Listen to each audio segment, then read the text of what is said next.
First ever factory outlet Mukunda jewelleries KBHP Somajiguda Suchitra Hanamkonda Kothapet Chandanagar Khammam.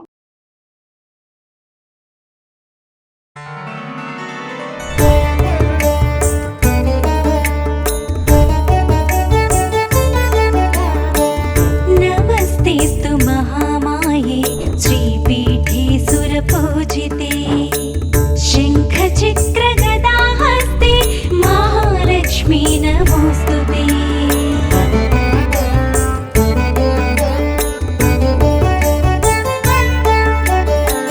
नमस्ते गरुडारूढे डोला. ముకుంద జ్యువెలర్స్ సమర్పించు దీపావళి స్పెషల్ ఎపిసోడ్స్ కి స్వాగతం.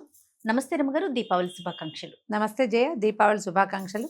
సుమన్ టీవీ ప్రేక్షకులందరికీ దీపావళి పండుగ శుభాకాంక్షలు. పిల్ల పెద్ద అంతా కూడా చాలా ఆసక్తిగా చూసే పండుగల్లో దీవాలి ఒకటండి. అవును. ముఖ్యంగా పిల్లలు ఇష్టపడే పండుగ కదా రమ్మగారు.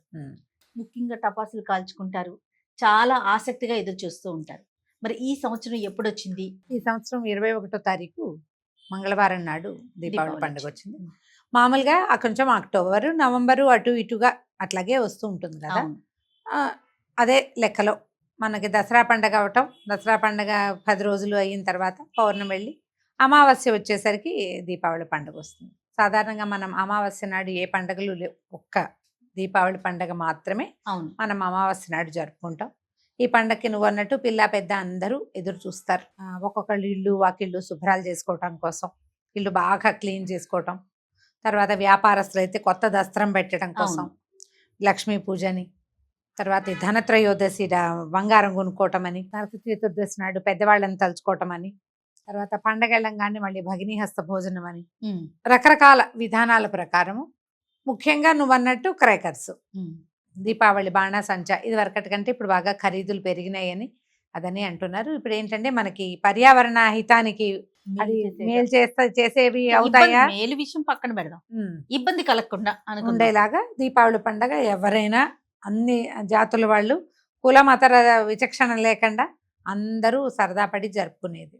దీంతో పాటుగా రకరకాల మిఠాయిలు వండుకోవటం, పంచుకోవటం, స్నేహితులతోటి బాగా స్పెండ్ చేయటం. పురాతన కాలం నుంచి ఇప్పుడు ఇంత క్రాకర్స్ హడావిడి లేకపోయినా, ఎన్ని లైట్లు సందడి లేకపోయినా, ఒట్టిగా దీపాలు పెట్టుకుని పండగ చేసుకునేది కూడా పూర్వకాలం నుంచి మనకి జరుగుతూనే ఉంది.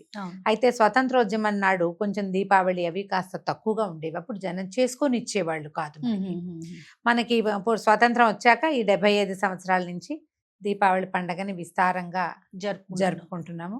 రామ్లీల ఆడతారు, కొన్ని చోట్ల విశేషంగా చేస్తారు, నరకాసురుణ్ణి కాల్చటము అలాంటివి కూడా చేస్తారు.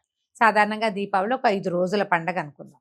ధనత్రయోదశి మనం ఇది వరకు చేసేవాళ్ళం కాదు, మనం ఎప్పుడు నరక చతుర్దశి చేసుకునేవాళ్ళం. అవును. చతుర్దశి నాడు నెత్తికి నూనె పెట్టుకుని తలంటి పోసుకోవటము, దీపావళి పండగ నాడు దీపాలు పెట్టుకోవటము. అయితే ఇప్పుడు ధనత్రయోదశిని కూడా ఓ పండగగా, పూజగా, పర్వదినంగా జరుపుకుంటున్నాం. మనం బయట నుంచి వచ్చేస్తాయి జయ కొన్ని పండగలు. ఈ వచ్చేసిన పండగల్లో ఈ ధనత్రయోదశి ఒకటి, తర్వాత నరక చతుర్దశి, దీపావళి, బలిపాడ్యమిని మనమేం పెద్ద వింతగా విచిత్రంగా జరుపుకోం, కానీ విశేషంగా పాడ్యమి తర్వాత భగినీ హస్త భోజనాన్ని కూడా ఇటీవల కాలంలో సోషల్ మీడియా బాగా పెరిగిన తర్వాత చాలామంది సెలబ్రిటీలు కూడా వాళ్ళ అన్నదమ్ములు పిలిచి భోజనాలు పెట్టుకోవటము, చాలా కాలంగా మాట్లాడుకొని అన్నదమ్ములు అక్క చెల్లెళ్ళు కూడా ఈ సందర్భం ప్రకారం ఓ వీడియో కూడా వస్తుంది. ఎలాగూ మనం ఒక రీల్ పోస్ట్ చేయొచ్చు కాబట్టి చేసుకుంటున్నారు. సో ఈ 5 రోజులు పర్వదినాలుగానే జరుపుకునే విధానం మనకి కనపడుతుంది. లక్ష్మీ పూజ ఇందులో చాలా ప్రధానమైంది. మనం ఎట్లా విధానాన్ని బట్టి పొద్దుటి పూట చేసుకోవచ్చు, లేదా సాయంకాలం పూజ చేసుకోవచ్చు. దీపావళి పండగ నాడు ముఖ్యంగా ఏం చేస్తామంటే ఆ రోజున మనము తలంటు పోసుకోం, అభ్యంగనం చెయ్యం కదా. ఈ పొద్దుటి పూట ఉదయమే తెల్లవారుజామున ఒకసారి కాస్త దీపాలు పెట్టుకోవటము, పొద్దున్నే ఏదో శాస్త్రానికి ఇంట్లో పూజ చేసుకోవటము, సాయంకాలం అయ్యేసరికల్లా మనము ఈ ముందే నానబెట్టి ఉంచుకున్న దీపాలన్నిటినీ ప్రమిదల్లో చక్క ఒత్తులు వేసుకుని నూనెలు పోసుకోవటం, సాయంత్రం అయ్యేసరికి దీపాలు వెలిగించటం, తర్వాత కొంచెం దీపాలు అవి పెట్టుకున్న తర్వాత అప్పుడు లక్ష్మీ పూజ జరుపుకోవటం, టపాసులు కాల్చుకున్నాక ఏదైనా తీపి పదార్థాలు తినడము అయిపోయింది దీపావళి పండుగ. అయితే ఇందులో జాగ్రత్తలు వహించవలసినవి ఎంత సరదా సంతోషము ఉన్నాయో అంత జాగ్రత్త కావాలి. అవును. పిల్లల పట్ల జాగ్రత్తగా ఉండాలి. సింథటిక్ చీరలు, సిల్క్ చీరలు, పిల్లలకి ఇంతంత బుట్టలు లాంటి గౌన్లు తర్వాత ఏమో మంచి చక్కగా మగపిల్లలకి షేర్వాణీలు సిల్క్వి అవి వేస్తే ఓ చిన్న చుక్కబడినా ఇబ్బంది అవుతుంది. కొంచెం ప్లాన్డ్గా ఆలోచించుకుని సాయంకాలం మనం అందరం కలుసుకునేటప్పుడు దీపాలు పెట్టే వరకు కొంచెం గ్రాండ్గా బట్టలు వేసుకోవటం.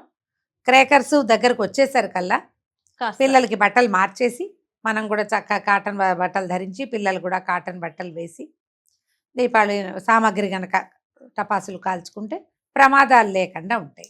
ఇంట్లో ఎక్కడైతే క్రేకర్స్ కాలుస్తారో అక్కడ బకెట్ 2 బకెట్లు నీళ్లు పెట్టుకోవటం, ఏదైనా కాల్తీ రాసుకోవడానికి వీలుగా ఇంట్లో ఒక బర్ణాలు సిద్ధంగా ఉంచుకోవటం, కొంచెం యాంటీసెప్టిక్ లోషన్ ఏదైనా పెట్టుకోవటము, జాగ్రత్తగా అటెంటివ్గా ఉండటం. ఈ ఫోన్లు మాట్లాడుకుంటూ మనం అటు ఇటు తిరుగుతూ ఆడవాళ్ళు వంటిళ్లలో బిజీగా ఉంటూ పిల్లలకి అపచెప్పకుండా మనం కేర్ఫుల్గా ఉంటే ప్రమాదరహితమైన పండుగని మనం చక్కగా జరుపుకుంటాం. ఇందులో ఏంటంటే దీంతో పాటు పూజ విధానం ఒక్కసారి మాట్లాడుకుందాం రమ్మగారు. రెగ్యులర్ గా మనం చేసుకునే నిత్య పూజతో పాటుగా లక్ష్మీదేవికి ఏమైనా ప్రత్యేకమైన పూజా విధానం చేస్తామా ఈ రోజు?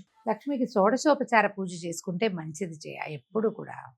షోడశోపచారం అంటే శ్రీ సూక్త విధానపు పూజ అయితే బాగుంటుంది.